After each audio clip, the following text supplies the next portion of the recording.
Hi my dear brothers and sisters, hello my dear friends. This is Bobby Kitain and welcome to Pathways of Hope. Happy Sunday to you. Today we will be reflecting on the 14th chapter of the Gospel of John. And here, Jesus told his disciples, I will not leave you orphans. I will come to you. Such comforting words, considering that he said these words at a time when he was about to die. And he told them that he will be leaving, but he will not leave them orphans. In another translation it says, I will not leave you desolate. Now, what is the significance of these words of Jesus? You see, for as long as Jesus was alive in the body, in the flesh, he will be limited by his physical body such that he cannot be with them wherever they may be. But once he ascends to the Father, he will then send his Spirit, the Spirit of God, the Holy Spirit, to his followers, so that wherever they may be, he will also be. And the same thing with all of us who have been baptized in the Spirit.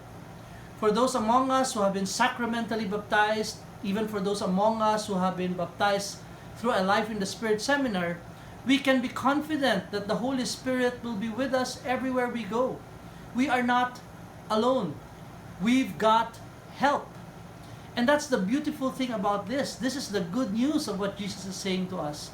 That now that he is no longer confined in the physical body, he can now be with us wherever we may be, all at the same time.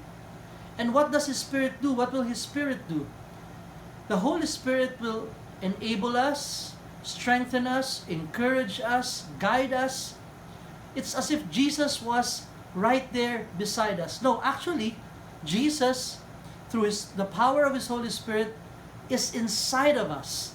He moves inside of us. Now, some of you might be asking, if the Spirit of God is in me, how come I still do bad things?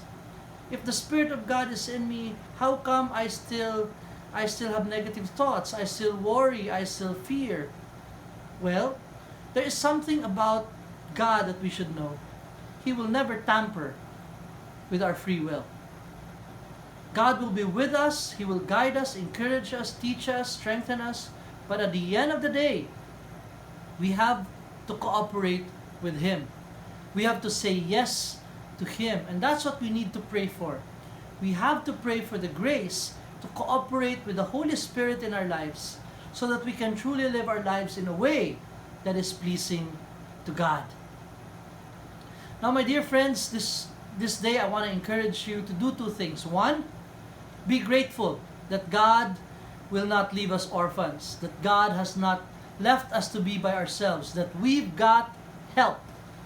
And secondly, ask for the grace to cooperate with our helper. Ask for the grace to cooperate with the Holy Spirit in our lives. If we do those two things, I believe God will come to you.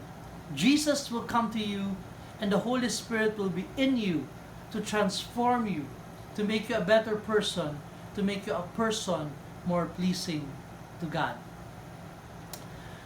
If you have been blessed by this video, I want to encourage you to share this video with your friends and your family members. May you be a hope giver yourself.